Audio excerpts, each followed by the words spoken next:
Hi friends, welcome back to my YouTube channel. ಎಲ್ಲರೂ ಹೇಗಿದ್ದೀರಾ friends? ಇವತ್ತು ನಾನು ಮಧ್ಯಾಹ್ನ ಲಂಚಿಗೆ ನೋಡಿ ಕೆಂಪು ಅರಿವೆ ಸೊಪ್ಪು ತೊಗೊಂಡಿದ್ದೇನೆ. ಇದರದ್ದೊಂದು ಹುಳಿ ಮಾಡ್ತಾ ಇದ್ದೇನೆ. ನಮ್ಮ ಉಡುಪಿ ಸ್ಟೈಲಲ್ಲಿ ಮಾಡ್ತಾ ಇದ್ದೇನೆ. ತುಂಬ ಒಳ್ಳೆಯದಿದ್ದು ನಮ್ಮ ಆರೋಗ್ಯಕ್ಕೆ ಕೆಂಪು ಅರಿವೆ ಸೊಪ್ಪುಗಳೇ ತುಂಬ ಒಳ್ಳೆಯದು. ಅದರಲ್ಲಿ ಕೆಂಪು ಅರಿವೆ ಸೊಪ್ಪಲ್ಲಿ ತುಂಬ ಫೈಬರು, ವಿಟಮಿನ್ಸ್ ಎಲ್ಲ ಇರುತ್ತೆ.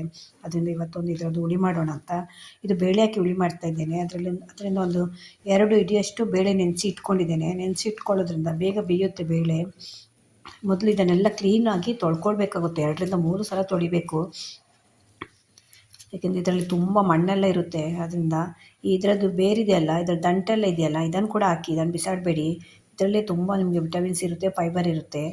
ಮೊದಲು ಇದನ್ನೆಲ್ಲ ನೀಟಾಗಿ ತೊಳ್ಕೊಂಡು ಬರ್ತೇನೆ. ನೋಡಿ, ತೊಳಿತಾ ಇದ್ದೇನೆ. ನಮ್ಮ ನೀರಲ್ಲಿ ಎಷ್ಟು ಮಣ್ಣಿರುತ್ತೆ ನಿಮಗೆ ತೋರಿಸೋಣ ಅಂತ. ನೋಡಿ ಎಲ್ಲಿ ಬೆಳೆದಿರ್ತಾರೆ ಅಂತ ನಮಗೆ ಕರೆಕ್ಟಾಗಿ ಗೊತ್ತಿರಲ್ಲ. ಅದರಿಂದ ಎಷ್ಟು ಮಣ್ಣಿದೆ ನೋಡಿ. ಅದರಿಂದ ಹೇಳಿದ್ದು ನಾನು 3ರಿಂದ 4 ಸಲ ತೊಳ್ಕೊಳ್ಬೇಕಿದನ್ನು. ಎಷ್ಟು ಮಣ್ಣಿದೆ ನೋಡಿ. ಇದು 2 ಸಲ ತೊಳೆದಿದ್ದೇನೆ. ಇದು 3ನೇ ಸಲ ತೋರಿಸ್ತಿರೋದು. ಆದರೂ ಎಷ್ಟು ಮಣ್ಣಿದೆ ನೋಡಿ. ಅದರಿಂದ 3ರಿಂದ 4 ಸಲ ತೊಳ್ಕೊಳ್ಳಿ ಇದನ್ನು ಚೆನ್ನಾಗಿ. ಈಗ ಬೇಳೆ ಬೇಯಲಿಕ್ಕೆ ಇಡ್ತಾ ಇದ್ದೇನೆ. ಕುಕ್ಕರಲ್ಲಿ ಇಡ್ತಾ ಇದ್ದೇನೆ. ಅದಕ್ಕೊಂದು ಸ್ವಲ್ಪ ಅರಿಶಿನ ಹಾಕಿದ್ದೇನೆ. ಇವಾಗ ಇದನ್ನು ಬೇಯಿಸ್ಕೊಳ್ಬೇಕು. ಫಸ್ಟು ಅದನ್ನು ತೊಳೆದು ನೀಟಾಗಿ ಇಟ್ಕೊಂಡಿದ್ದೇನೆ. ಇವಾಗ ಅದನ್ನು ಕಟ್ ಮಾಡಬೇಕು. ನೋಡಿ, ಅರಿವೆ ಸೊಪ್ಪು ಕೂಡ ಕಟ್ ಮಾಡಿ ಇಟ್ಕೊಂಡಿದ್ದೇನೆ. ನೀವು ತೊಳೆದ ಮೇಲೆ ಅರಿವೆ ಸೊಪ್ಪನ್ನು ಕಟ್ ಮಾಡ್ಕೊಳ್ಬೇಕು. ಅರಿವೆ ಸೊಪ್ಪು ಅಂತಲ್ಲ, ಯಾವ ತರಕಾರಿ ಆದರೂ ಕೂಡ ನೀವು ಫಸ್ಟ್ ತೊಳ್ಕೊಳ್ಳಿ, ಆಮೇಲೆ ಕಟ್ ಮಾಡಿ. ಕಟ್ ಮಾಡಿದ ಮೇಲೆ ತೊಳಿಬೇಡಿ. ಯಾಕೆಂದರೆ ನಾವು ಕಟ್ ಮಾಡಿ ತೊಳೆದಾಗ ಅದರಲ್ಲಿರೋ ವಿಟಮಿನ್ಸ್, ಮಿನರಲ್ಸ್ ಎಲ್ಲ ನೀರಿನ ಜೊತೆ ಹೋಗುತ್ತೆ, ನಾಶ ಆಗುತ್ತೆ ಅದರಲ್ಲಿ ವಿಟಮಿನ್ಸ್, ಮಿನರಲ್ಸ್ ಎಲ್ಲ. ಅದರಿಂದ ಯಾವಾಗಲೂ ನಾವು ತೊಳ್ಕೊಂಡೆಲ್ಲ ಚೆನ್ನಾಗಿ ತರಕಾರಿನ ತೊಳ್ಕೊಂಡ್ಮೇಲೆ ಕಟ್ ಮಾಡ್ಕೊಳ್ಬೇಕು. ಇವಾಗ ಇದನ್ನು ಬೇಯಿಸ್ಕೊಳ್ತೇನೆ.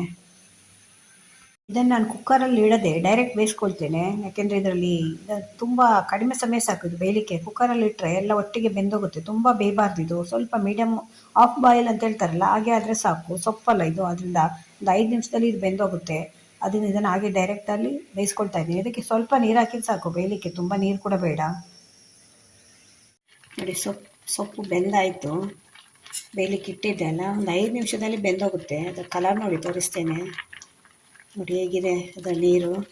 ಅದು ಅನಿಮಿಕ್ ಇರ್ತಾರಲ್ಲ, ಅವೆಲ್ಲ ಜಾಸ್ತಿ ಯೂಸ್ ಮಾಡಬೇಕಿದು. ರಕ್ತದ ಹಿಮೋಗ್ಲೋಬಿನ್ ಜಾಸ್ತಿ ಮಾಡುತ್ತಿದ್ದು ನಮ್ಮ ದೇಹದಲ್ಲಿ. ಇದಿಷ್ಟು ಬೆಂದರೆ ಸಾಕಿದು, ತುಂಬ ಬೇಯಿಸ್ಕೊಳ್ಬಾರ್ದು. ತುಂಬ ಬೇಯಿಸ್ಕೊಂಡ್ರೆ ಕೂಡ ಅದ್ರ ವಿಟಮಿನ್ಸ್ ಎಲ್ಲ ನಾಶ ಆಗುತ್ತೆ. ಈ ನೀರು ಕೂಡ ಬಿಸಾಡಬೇಡಿ. ನೀವು ಹುಳಿ ಮಾಡ್ಕೊಳ್ಳುವಾಗ ನೀರು ಬೇಕಾದರೆ ಇದೇ ನೀರು ಹಾಕ್ಕೊಳ್ಬೇಕು. ಇವಾಗ ಆಫ್ ಮಾಡ್ತಾ ಇದ್ದೇನೆ. ನೋಡಿ, ಈಗ ಸೊಪ್ಪು ಬೇಯಿಸ್ಕೊಂಡಾಗಿದೆ, ಬೇಳೆ ಕೂಡ ಬೆಂದಿದೆ. ಇವಾಗ ಹೇಗೆ ಮಾಡೋದು ಅಂತ ತೋರಿಸ್ತೇನೆ. ಈಗ ಕೆಂಪು ಅರಿವೆ ಸೊಪ್ಪಿನ ಹುಳಿ ಮಾಡ್ಕೊಳ್ಳಿಕ್ಕೆ ನಾನು ಮೊದಲಿಗೆ ಒಗ್ಗರಣೆಗೆ ಒಂದು ಸ್ವಲ್ಪ ಎಣ್ಣೆ ಇಟ್ಟಿದ್ದೇನೆ. ಎಣ್ಣೆಗೆ ನಾನು 1 ಸ್ಪೂನಷ್ಟು ಸಾಸಿವೆ ಹಾಕ್ತೇನೆ. 1 ಸ್ಪೂನ್ ಸಾಸಿವೆ ಮತ್ತು ಒಂದು ಅರ್ಧ ಸ್ಪೂನಷ್ಟು ಜೀರಿಗೆ. ಇದು ಜೀರಿಗೆ ಬೇಕಾದರೆ ಮಾತ್ರ ಹಾಕ್ಕೊಳ್ಳಿ, ಇಲ್ಲದ್ರೆ ಸ್ಕಿಪ್ ಮಾಡ್ಬೋದು. ಮತ್ತೊಂದು ಸ್ಪೂನಷ್ಟು ಉದ್ದಿನಬೇಳೆ ಹಾಕ್ತಾಯಿದ್ದೀನಿ.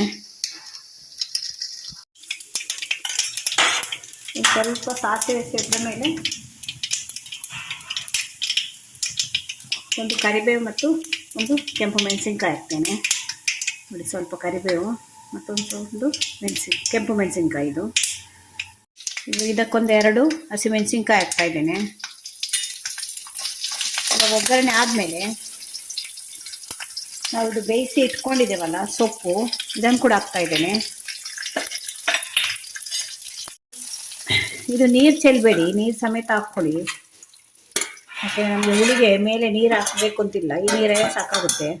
ಯಾಕೆಂದರೆ ನಾವು ಬೇಯಿಸ್ಕೊಳ್ಳುವಾಗ ಅದೆಲ್ಲ ವಿಟಮಿನ್ಸ್ ಎಲ್ಲ ನೀರಲ್ಲೇ ಹೋಗಿರುತ್ತೆ. ಈ ಕಲರ್ ನೋಡಿ ಹೇಗೆ ಬಂದಿದೆ ಅಂತ, ಅಷ್ಟು ಚೆನ್ನಾಗಿರುತ್ತೆ ಇದು ಹುಳಿ. ನ್ಯಾಚುರಲ್ ಕಲರ್ ಇದು ನೋಡಿ, ಸೊಪ್ಪಿದ್ದು ಕೆಂಪು ಅರಿವೆ ಸೊಪ್ಪು ಅಂತ ಅದಕ್ಕೆ ಹೇಳೋದು. ಅದು ಇದೊಂದು ಸಲ ಚೆನ್ನಾಗಿ ಮಿಕ್ಸ್ ಆಗಲಿ, ಒಗ್ಗರಣೆ ಜೊತೆಗೆ ಒಂದು ಸಲ ಚೆನ್ನಾಗಿ ಮಿಕ್ಸ್ ಆಗಬೇಕು. ಇದಕ್ಕೊಂದು ಸ್ವಲ್ಪ ಅರಿಶಿಣದ ಪೌಡ್ರ್ ಹಾಕ್ತಾಯಿದ್ದೇನೆ. ಆಗ ಬೇಳೆ ಬೇಯುವಾಗ ಒಂದು ಸ್ವಲ್ಪ ಹಾಕಿದ್ದೆ, ಈಗ ಒಂದು ಸ್ವಲ್ಪ ಹಾಕ್ತಾಯಿದ್ದೇನೆ. ಇಟ್ಕೊಂಡಿದ್ದೆ ಒಂದು ಲಿಂಬೆಹಣ್ಣು ಗಾತ್ರದಷ್ಟು, ಅದರದ್ದು ರಸ ತೆಗೆದಿದ್ದೇನೆ, ಅದನ್ನು ಹಾಕ್ತಾಯಿದ್ದೇನೆ.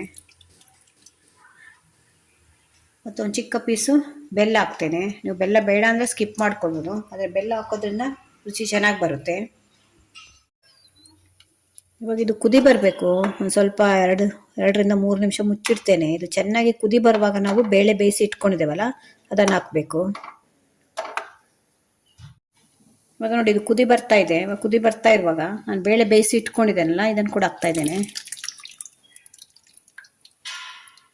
ಇದು ಬೇಳೆ ಸಾಂಬಾರಾದ್ರಿಂದ ಬೇಳೆ ಸ್ವಲ್ಪ ಜಾಸ್ತಿನೇ ಬೇಕಾಗುತ್ತೆ ಇದಕ್ಕೆ. ಹಾಕಿದ ಮೇಲೆ ಒಂದ್ಸಲ ಚೆನ್ನಾಗಿ ಮಿಕ್ಸ್ ಮಾಡಿ. ಇದು ಇಷ್ಟು ನೀರಿದೆ ಅಂದ್ಕೊಳ್ಬೇಡಿ. ಇದು ಕುದಿ ಬರುವಾಗ ಒಂದು 5 ನಿಮಿಷ ಕುದಿಸ್ತೇವಲ್ಲ, ಆಗ ಮತ್ತೆ ಆರುವಾಗ ಇದು ಗಟ್ಟಿ ಆಗುತ್ತೆ. ಆದ್ದರಿಂದ ನಾನು ಸ್ವಲ್ಪ ನೀರಾಗಿ ಮಾಡ್ಕೊಂಡಿದ್ದೇನೆ. ಇದಕ್ಕೆ 1 ಸ್ಪೂನಷ್ಟು ಉಪ್ಪು ಹಾಕ್ತಾ ಇದ್ದೇನೆ. ಆಮೇಲೆ ಮತ್ತೆ ನೋಡ್ಕೊಂಡು ಹಾಕೋಣ. 1ರಿಂದ 1.5 ಸ್ಪೂನ್ ಹಾಕ್ತಾ ಇದ್ದೇನೆ. ನೋಡಿ, ಈಗ ಬೇಳೆ ಹಾಕಿದ ಮೇಲೆ ಚೆನ್ನಾಗಿ ಎಲ್ಲ ಮಿಕ್ಸ್ ಆಗಿ ಕುದೀತಾ ಇದೆ. ಇವಾಗ ನಾನು ಲಾಸ್ಟಲ್ಲಿ ಕೊನೆಯಲ್ಲಿ ಸಾಂಬಾರು ಪೌಡ್ರ್ ಹಾಕ್ತಾ ಇದ್ದೇನೆ. ಇದು ನಾವು ಮನೆಯಲ್ಲೇ ಮಾಡ್ಕೊಳ್ಳೋಂಥ ಸಾಂಬಾರು ಪೌಡ್ರ್ ಇದು 1ರಿಂದ 1.5 ಸ್ಪೂನ್ ಹಾಕ್ತಾ ಇದ್ದೇನೆ. ಹಸಿಮೆಣಸಿನ್ಕಾಯಿ ಕೂಡ ಹಾಕಿದ್ದೆ ಖಾರಕ್ಕೆ, ಅದರಿಂದ 1.5 ಸ್ಪೂನ್ ಹಾಕ್ತೇನೆ. ಮತ್ತೆ ಬೇಕಾದ್ರೆ ನೋಡಿಕೊಂಡು ಹಾಕಬೇಕು. ಈಗ ಸಾಂಬಾರು ಪೌಡ್ರ್ ಹಾಕಿದ ಮೇಲೆ ಒಂದ್ಸಲ ಚೆನ್ನಾಗಿ ಮಿಕ್ಸ್ ಮಾಡಿ. ನಿಮಗೆ ಗಟ್ಟಿ ಬೇಕಾದ್ರೆ ಗಟ್ಟಿ ಮಾಡ್ಕೊಳ್ಬೋದು. ನಾನು ಸ್ವಲ್ಪ ನೀರಾಗೆ ಮಾಡ್ತೇನೆ, ಯಾಕೆಂದರೆ ಒಂದು ಅರ್ಧ ಗಂಟೆ ಬಿಟ್ಟು ನಾವು ಊಟ ಮಾಡುವಾಗ ಇದು ಸ್ವಲ್ಪ ಗಟ್ಟಿಯಾಗಿರುತ್ತೆ ಬೇಳೆ ಎಲ್ಲ ಹಾಕಿರೋದ್ರಿಂದ. ಮತ್ತು ಇನ್ನೊಂದೇನು ಅಂದರೆ, ನಾನು ಉಡುಪಿ ಸ್ಟೈಲಲ್ಲಿ ಮಾಡ್ತಾ ಇದ್ದೇನೆ. ಇದು ನಮ್ಮ ಕಡೆ ಉಡುಪಿ ಕಡೆ ಹೇಗೆ ಮಾಡ್ತಾರೆ ಆ ರೀತಿ ಮಾಡ್ತಾ ಇದ್ದೇನೆ. ಆದ್ದರಿಂದ ಇದಕ್ಕೆ ನಾನು ಬೆಳ್ಳುಳ್ಳಿ ಹಾಕಲಿಲ್ಲ. ನೀವು ಬೇಕಾದ್ರೆ ಇದಕ್ಕೆ ಬೆಳ್ಳುಳ್ಳಿ ಹಾಕ್ಕೊಳ್ಬೋದು. ಒಗ್ಗರಣೆಗೆ ಇಡುವಾಗ ಬೆಳ್ಳುಳ್ಳಿ ಹಾಕ್ಕೊಳ್ಬೋದು ನೀವು. ನಾನು ಉಡುಪಿ ಕಡೆ ಮಾಡೋ ಥರ ಮಾಡ್ತಾ ಇರೋದ್ರಿಂದ ಬೆಳ್ಳುಳ್ಳಿ ನಾವು ಯೂಸ್ ಮಾಡಲ್ಲ ಜಾಸ್ತಿ, ಅದರಿಂದ ನಾನು ಬೆಳ್ಳುಳ್ಳಿ ಹಾಕಿ ಮಾಡ್ತಾ ಇಲ್ಲ. ಇದು ಚೆನ್ನಾಗಿ ಕುದಿ ಬಂದಮೇಲೆ ಕೊನೆಯಲ್ಲಿ ಒಂದು ಸ್ವಲ್ಪ ಕೊತ್ತಂಬರಿ ಸೊಪ್ಪು ಮತ್ತು ಇಂಗು ಹಾಕ್ಕೊಳ್ಬೋದು. ನಾನು ಕೊತ್ತಂಬರಿ ಸೊಪ್ಪು ಹಾಕ್ತಾ ಇಲ್ಲ, ಕೊನೆಯಲ್ಲಿ ಹಾಕಿದರೆ ಆಯಿತು ನೀವು ಬೇಕಾದರೆ. ಲಾಸ್ಟಲ್ಲಿ ಕೊನೆಯಲ್ಲಿ ನಾನು ಸ್ವಲ್ಪ ಇಂಗು ಹಾಕ್ತಾ ಇದ್ದೇನೆ ಇದಕ್ಕೆ. ನಾನು ನಾರ್ಮಲಿ ಮುದ್ದೆ ಹಿಂಗೆ ಹಾಕ್ತೀನಿ, ಅದು ಖಾಲಿಯಾಗಿದೆ, ಅದರಿಂದ ಪೌಡ್ರ್ ಹಿಂಗೆ ಹಾಕ್ತಾ ಇದ್ದೀನಿ ಇವತ್ತು. ಹಿಂಗೆ ಹಾಕಿದ ಮೇಲೆ ಜಾಸ್ತಿ ಕುದಿಸ್ಕೊಳ್ಬಾರ್ದು. ಒಂದು 3ರಿಂದ 4 ಕುದಿ ಬಂದರೆ ಸಾಕು. ಇದೆ ಎಷ್ಟು ಕುದಿ ಬಂದರೆ ಸಾಕು. ಎಷ್ಟು ಪರಿಮಳ ಬರ್ತಾ ಇದೆ ಅಂದರೆ, ಬಿಸಿ ಬಿಸಿ ಅನ್ನಕ್ಕೆ ಹಾಕ್ಕೊಂಡು ಊಟ ಮಾಡ್ತಾ ಇದ್ರೆ ಎಷ್ಟು ಚೆನ್ನಾಗಿರುತ್ತೆ. ಇದು ಎಷ್ಟು ಹೆಲ್ದಿ ಕೂಡ. ಇದು ಕೆಂಪು ಅರಿವೆ ಸೊಪ್ಪು ನಮ್ಮ ಕಡೆ ಸಿಗುತ್ತೆ. ತುಂಬ ಒಳ್ಳೇದಿದು ಆರೋಗ್ಯಕ್ಕೆ. ಅದನ್ನು ಒಂದ್ಸಲ ಟ್ರೈ ಮಾಡಿ. ಇವಾಗ ಆಲ್ಮೋಸ್ಟ್ ಆಯ್ತು, ಇವಾಗ ಆಫ್ ಮಾಡ್ತಾ ಇದ್ದೇನೆ. ನೋಡಿ ಫ್ರೆಂಡ್ಸ್, ನಮ್ಮದು ಕೆಂಪು ಅರಿವೆ ಸೊಪ್ಪಿನ ಬೇಳೆ ಹುಳಿ ರೆಡಿಯಾಗಿದೆ. ಹೇಗೆ ಕಾಣ್ತಿದೆ ನೋಡಿ, ಎಷ್ಟು ಚೆನ್ನಾಗಿದೆ. ರುಚಿ ಕೂಡ ಅಷ್ಟೇ ಚೆನ್ನಾಗಿರುತ್ತೆ. ನಿಮಗೆ ನೋಡಲಿಕ್ಕೆ ಈಗ ಕಾಣ್ತಿದೆ ಅಂತ ಅಷ್ಟೇ, ರುಚಿ ತುಂಬ ಚೆನ್ನಾಗಿರುತ್ತೆ. ಒಂದ್ಸಲ ಮನೆಯಲ್ಲಿ ಟ್ರೈ ಮಾಡಿ ನೋಡಿ. ಆರೋಗ್ಯಕ್ಕೆ ತುಂಬ ಒಳ್ಳೆಯದಿದು. ಸೊಪ್ಪುಗಳೇ ಆರೋಗ್ಯಕ್ಕೆ ಒಳ್ಳೆಯದು. ಅದರಲ್ಲಿ ಅರಿವೆ ಸೊಪ್ಪಲ್ಲಿ ತುಂಬ ವಿಟಮಿನ್ಸು, ಫೈಬರು ಮತ್ತು ಮಿನರಲ್ಸು ಎಲ್ಲ ಇರುತ್ತೆ. ಅದರಿಂದ ಒಂದ್ಸಲ ಟ್ರೈ ಮಾಡಿ ನೋಡಿ. ಈ ರೀತಿ ಒಮ್ಮೆ ಟ್ರೈ ಮಾಡಿ ನೋಡಿ. ನಿಮಗೆ ಬೇಕಿದ್ರೆ ಬೆಳ್ಳುಳ್ಳಿ ಆ್ಯಡ್ ಮಾಡ್ಕೊಳ್ಳಿ. ನಾವು ಬೆಳ್ಳುಳ್ಳಿ ಸ್ವಲ್ಪ ಕಡಿಮೆ ಯೂಸ್ ಮಾಡೋದ್ರಿಂದ, ಮತ್ತು ಇದು ಉಡುಪಿ ಸ್ಟೈಲ್ ಮಾಡಿರೋದ್ರಿಂದ ನಾನು ಬೆಳ್ಳುಳ್ಳಿ ಹಾಕಲಿಲ್ಲ. ಹೇಗಿತ್ತು ಅಂತ ನನಗೆ ಕಮೆಂಟಲ್ಲಿ ಹೇಳಿ. ನಿಮಗೆ ನಾನು ವೀಡಿಯೋ ಇಷ್ಟ ಆದರೆ ನನ್ನ ಚಾನಲ್ನ ಸಬ್ಸ್ಕ್ರೈಬ್ ಮಾಡ್ಕೊಂಡು ನೋಡಿ. ಇದೇ ಥರ ಹೊಸ ವೀಡಿಯೋ ತೊಗೊಂಡು ಮತ್ತೆ ಬರ್ತೇನೆ. Bye friends.